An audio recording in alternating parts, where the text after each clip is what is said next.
রাজার ঘরে ছোট রানী এলো পদ্মাবতী,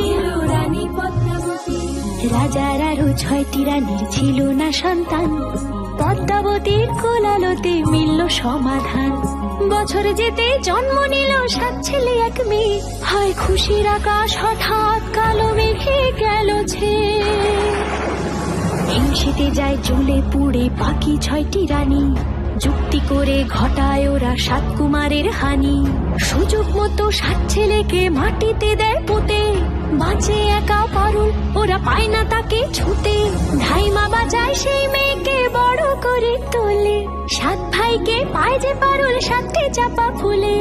এত কিছুর পরেও রাজার বিপদ যে কাটে না, সূর্য নগরে সুখের সূর্য আর ওঠে না।